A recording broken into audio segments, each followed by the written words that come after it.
Hey guys, and welcome to Petrol Ped, and welcome to the Audi RS6 Performance. Could this be the perfect one-car garage?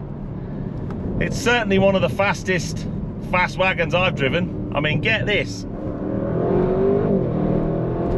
Oh my days, this thing is naughty.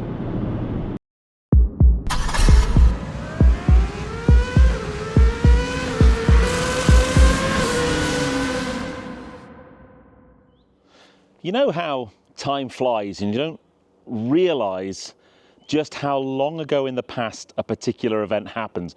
Well, for me, I had no idea it was such a long time since I'd driven an RS6. I look back at my last video with an RS6 and it was in July 2020, nearly 5 years ago. And so much has happened since then. Firstly, I drove that car down to our house in Cornwall. We no longer own our house in Cornwall. Secondly, the last RS6 I drove was about £100,000. Now this top of the range carbon Vorsprung edition is £133,500. The power's gone up as well. There used to be 600 PS. This is now 630 PS. But some things don't change. It's still an absolutely epic car. Just about to start raining, so I'm just going to jump in the back of the RS6 and take shelter and catch up on some of my favourite car magazines using my Readly app. Now, Readly is an app you can download onto your smartphone or tablet, and for a simple monthly subscription get access to all of your favourite magazine and newspaper titles. On the home screen, it feeds through to you new content so you can get access to the latest magazines when they come out. It will select favourite articles. You can get access to all of the different newspaper titles. And then you can customise the app as well. So I've got my little library section here where I can select favourite magazines, and it always drops those into my favourite section. And then if I was flying and I had no internet access, you can download magazines into the download section and read them offline. It's really easy to use. There's a huge selection of titles to choose from. So if you want to give Readly a try, I'm going to put a link in the description of this video and in a pinned comment, and we're going to give you 2 months free trial for the Readly app. You can cancel at any time you like, but honestly now this is my favourite travel companion. But hopefully, well, those black clouds do look a bit threatening, but with a bit of luck we can get back to filming and carry on talking about this RS6. But give Readly a try, I love it. The other thing that's changed is the last time I drove an RS6 I owned an Audi S4 Avant, and that car's gone as well. But I always find it really interesting when I get a press car, and I always take some pictures and put them on Instagram and Facebook. And I find it interesting to see what the comments are. And when the pictures of this landed on Instagram, the feedback was unanimous. Oh my days, what a spec. Now, as I've mentioned, this is an RS6 Performance, and it's the carbon Vorsprung edition, so it is the top spec one, and it's in grenadine red. Now, I'm not normally a fan of red cars. I'd actually look at this and call it more of a kind of maroon than a red, but it is a beautiful colour. It looks much better when it's clean, but I've been driving this car around for the last week. And then it's got some really nice satin carbon finishes along the sills, on the front splitter, and at the back on the diffuser. It's a beautiful looking car, and it's sat on these enormous 22-inch wheels with what looks like a really thin band of rubber as a tyre. So you'd look at that and think maybe the ride quality is a bit harsh and a bit crashy. It really isn't, but we're going to get onto that. But the overwhelming character of this car comes from what's under the bonnet. So let's just pop the bonnet and have a chat about the power plant in this thing, because it is mighty.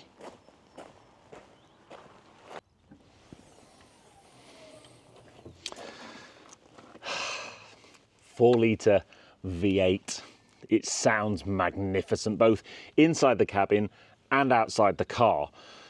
But it's just an absolute brute, this engine. I've mentioned it's got 630 horsepower, but 850 newton meters of torque, and that goes through an 8-speed Tiptronic gearbox and Audi's Quattro all-wheel drive system. And honestly, it's just savage. It's so fast, this car, and it is arguably too quick. even though it's a big wagon, and I'm going to get onto the size of the car once we get driving, because that's, for me, probably the biggest challenge I have with an RS6. They're big cars, but my goodness me, is this car quick. This engine is absolutely mega. I just want to talk to you about the wheel and tyre package on this car. I've mentioned already they are 22-inch wheels, but somehow the car wears them really well. It sits really nicely and they don't look that ridiculous. And it's weird, earlier this week I was filming with a Renault 5 GT Turbo that had 13-inch wheels, these 22s. They're 285 section all the way round, and they are quite a low profile. I would, if this was my car and I was running it regularly, they are just a major curb risk to me because that profile is so small. And then you'd look at it and you think the ride quality would be terrible, but it really isn't. But we'll talk more about that once I'm out driving. I love the design of the wheels for two reasons. One, I think they look sensational, but the other reason is they're just going to be really easy to clean, because the spokes will be easy to clean, but because they're so open, you can get your hands in and clean the barrel, the inside of the wheel, to make them look really nice. I hate wheels where you can't get in to clean the barrel, and you know, if you wanted to do them properly, you'd have to take the wheel off. Not with these, you just stick your hands in and get it a good clean. And then the actual brake caliper at the front is absolutely giganormous. So these are a standout style feature on the car, and I absolutely love them. Now, this car has two spec items that are an absolute must for me. Firstly, it has a panoramic glass roof. Secondly, it has roof rails. I have always liked the aesthetic look of roof rails, but also the ability to then put roof bars on and either connect a bike carrier or a roof box. The thing with this car is it is so massive. The boot space is so huge, I'm not so sure you're going to need a roof box that often, and I could easily get a bike in here, definitely without taking the wheels off. It's massive, and there's also some quite clever sliding storage systems in here to help you manage this big boot space, because one of the downsides of having such a large boot space is if you put stuff in here, it's going to move around, especially with the G-forces that you're going to create in this car. You can just pull these levers and drop the seats on both sides, take this parcel shelf out, and you could easily sleep in there. It's just massive.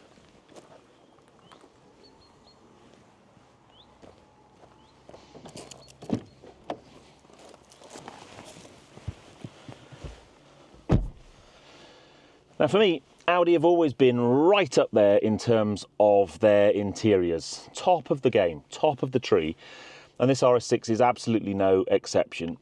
I think it is starting to show its age now. This C8 generation of RS6 has been around for a few years now and is due a bit of an update. But the choice of materials in here is beautiful.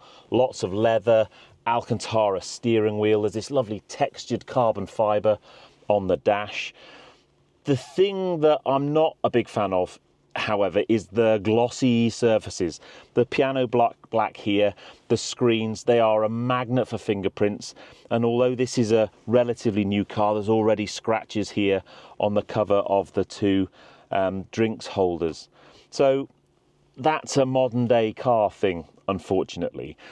Let me just fire the car up because I want to talk to you a little bit about the interaction. Oh, I mean, how good does that sound? The interaction between me and the car. There are some physical buttons. I love the gear selector, and you've got a nice physical rotator for the volume switch. The bottom of these two screens is your climate control screen. Now, although they're not physical buttons, they do have a little haptic click, and it's there all the time, and it's really easy to interact with. So even though that's not done in buttons, I don't mind that so much. This top screen is where you're either going to have your Audi infotainment system or where you can pair your phone using CarPlay or Android Auto. It's a nice big screen. When you're using the Audi system, there's a little click whenever you select a menu option. When you're using Apple CarPlay, there isn't one. So that's not so much of a challenge. Some of the menu options and the features that you want to find are a little bit tricky. It took me a while to find out how to turn off the speed warning bong. There's a little shortcut key along here. You tap that to open up a menu and then it's there all the time. Lane departure assistance, you just push and hold the little button on the end of the indicator stalk. Now the car's running. When we're out on the road, I want to talk a little bit about the size of the car. It's very wide, so positioning it in lane or keeping it in lane is actually quite tricky. And it's a really long car as well, but it has rear wheel steering. And that does two things. Firstly, at slower speeds, the rear wheels turn in the opposite direction to the front wheels. So if I put full lock on, the front wheels are turning that way, but the rear wheels are turning that way. And what that does is it shortens the wheelbase and gives you a much reduced turning circle. It almost feels like a London taxi cab. If I turn it the other way around, it does the same thing. And then at higher speeds, changing lane on the motorway and so on, then those rear wheels can move in the same direction. But what that does is it has the effect of effectively shortening the wheelbase, or certainly as far as my bum's concerned, shortening the wheelbase of the car, making it feel much more agile and much more direct. And in slower speed traffic, just easier to maneuver. So I really like that. I am a big fan. The only thing is if you leave the car on lock, it just looks a bit weird. It looks like the rear wheels have kind of had some kind of alignment issue because they're kind of off kilter. So I think the next thing we need to do is take the car up the road and start driving, because there's so much to talk about with this car. Its standout feature is its performance. It is such a quick car, but then there are other more subtle things: the ride quality, the noise, the steering feel. There's so much to talk about. It's such a mega car to drive this.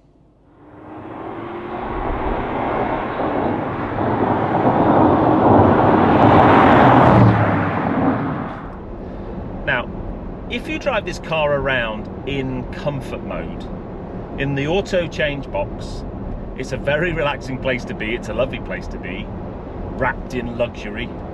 And it's just a brilliant, brilliant car for moving stuff around, whether that's a family or bikes.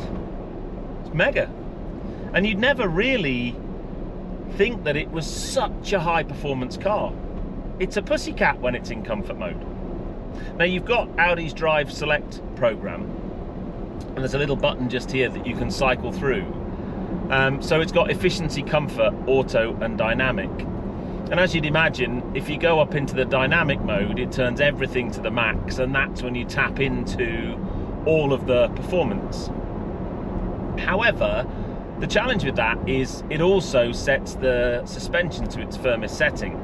And the suspension in this car is a marvel. It is brilliant. The ride quality at the moment is just so lovely. You would never guess, especially looking at those 22-inch wheels and those nice low-profile tyres, at just how good this car deals with our rubbish roads. And that's when it's in its softest suspension setting. So if you put it up into dynamic, it tends to firm things up a little bit.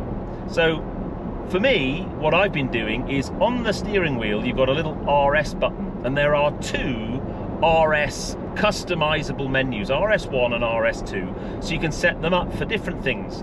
And I've got RS1 set up as basically pretty much everything at its most aggressive dynamic setting, apart from the suspension, which I put at its softest setting, and that sets this car up perfectly for British roads.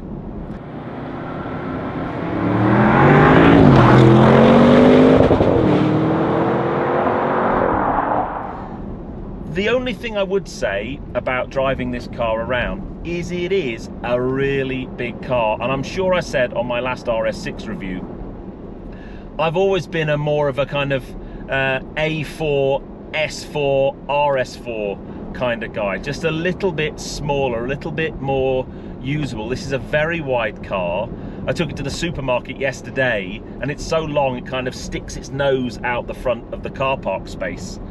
And they are big things to maneuver in smaller towns where you've got, you know, small narrow lanes or single track roads.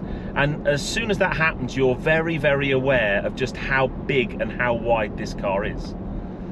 But I'm going to put that to one side, because this car, once you've enjoyed the comfort, relaxed family car part of its personality, this car is a very high performance sports car, and the only way you can really experience that is to go and find a nice bit of road. I'm going to push my RS button, go up into RS1 and give it a bit of Yahoo.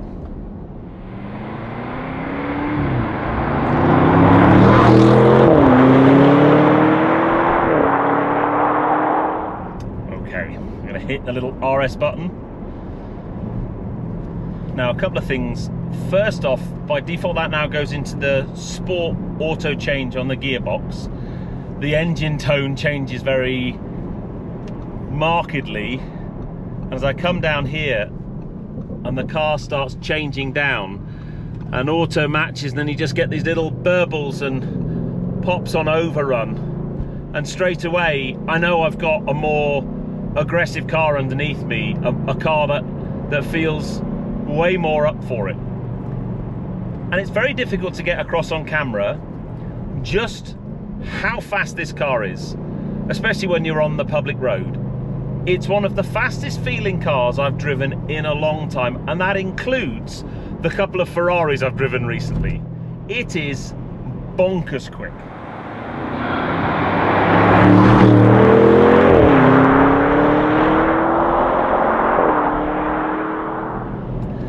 And this car, when it's changing gear for itself in the sport box, I always used to like driving Audis in this mode. It's very intuitive. The car almost learns what it needs to do for itself, but you can just pop the gear selector over to the left, go into manual override. And what I love about the head-up display when you go into the RS buttons is you've got everything you need in your line of vision. I've got a graphical representation of the rev counter, I've got the speed sign that of the current road I'm on, the gear I'm in, my speed, and temperatures as well. And when it comes out of a corner, this car just leaps down the road, and that's it. You kind of get to third or fourth. I'm not using half throttle, you have to back off. It's got so much more in there to tap into. The ride on this road, the quicker you go, it almost becomes more and more composed. It just deals with the upsets so well. Now, it does kind of pull itself around the road a little bit, especially when it's on hard throttle.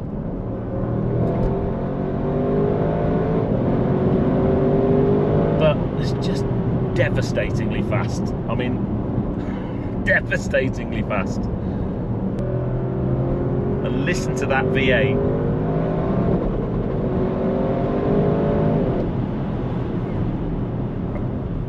Right, let me just try something here. Right, we're going to put traction control fully off. I'm in sport change box, and we're going to do a bit of a launch control. Are we ready?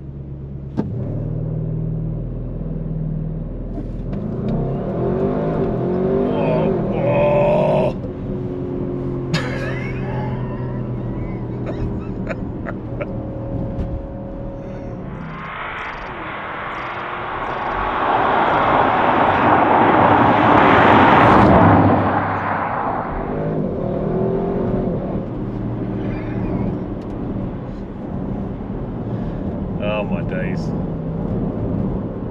And this, for me, this is peak practical car. It's massive in here. Loads of luggage space, loads of passenger space. So it does the daily thing, massive tick.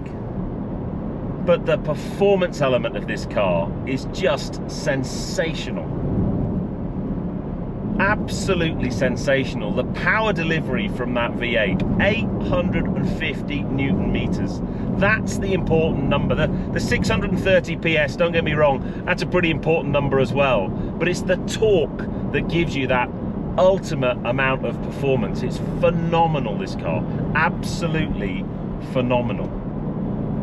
And when you're driving it along and you get a nice bit of open road, it's very difficult not to just go into hooligan mode and give it the beans. Now, what I would say is it's a very approachable car. You would look at those numbers, you would look at the performance, the acceleration figures and so on, and you'd think, well, maybe it's an intimidating car to drive. and it's just not. It looks after you so much. I mean, yes, you can turn everything off, and when you do, the four-wheel drive system in this car almost feels rear-wheel drive biased. You feel a bit of rotation, especially on corner exit. Once you get on the power, you can feel the back end just moving a little bit. And it's difficult to do that on the public road, because in order to get it to do that, you need to be going quite quickly. But it's a very clever trick. Gone are the days for me with Audi Quattro systems where, you know, you get the Audi steer, very, you know, front drive biased, lots of understeer into corners, very neutral kind of handling and neutral drive through the corners. This and the RS3, I haven't driven an RS4 for a while, but they've got this playful nature to it that just totally changes the dynamic of the driving experience. It's absolutely remarkable, this car.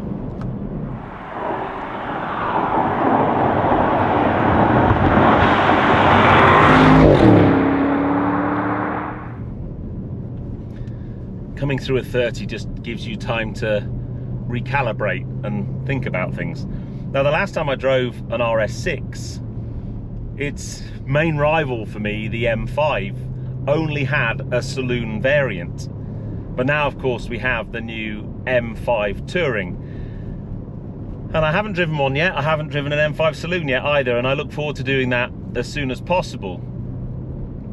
Because the whole fast wagon thing for me, I've always been a big fan. My big challenge with M5 Touring and RS6 is size. And I'd always, I think, go for the slightly smaller car. But when you've got some nice bends,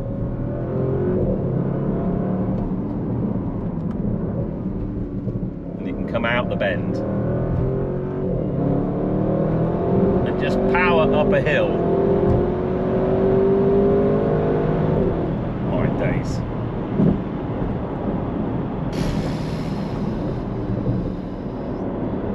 This car just is relentless, absolutely relentless. I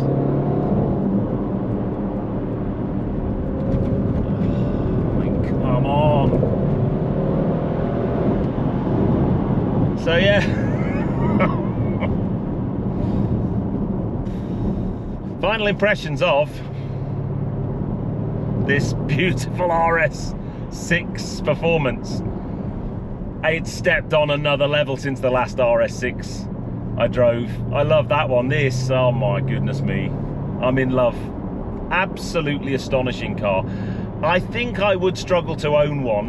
Let's put the size thing to one side. I've said that already. For me, they're just a little bit too big. My biggest challenge with it would be, I don't think my license would last very long, because it's so rapid. It gets to the national speed limit so quickly from pretty much any gear. And when you are there, it doesn't actually feel like you're going that fast. It's just an unbelievable bit of kit. Phenomenal engineering, phenomenally practical. Could this be the perfect one-car garage? Well, I tell you what, it's pretty close. It's pretty close. I don't know whether I want to take it on a track there. I don't think those tyres would last very long. But goodness me, the performance is on another level. Well, I hope you enjoyed that. I've absolutely loved my week with this car.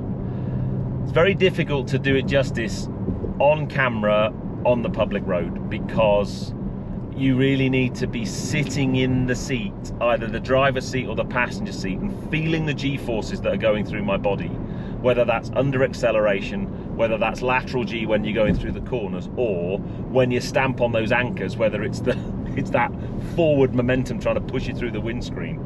It's a phenomenal bit of kit. I can see why they've got those luggage straps and luggage control system in the boot now, because you need it. But if you enjoyed that, please give me a thumbs up. Comments below are always welcome. And if you haven't done so already, please subscribe to Petrol Ped for plenty more content to come. And I'll see you on the next film. You take care, guys. Drive safe.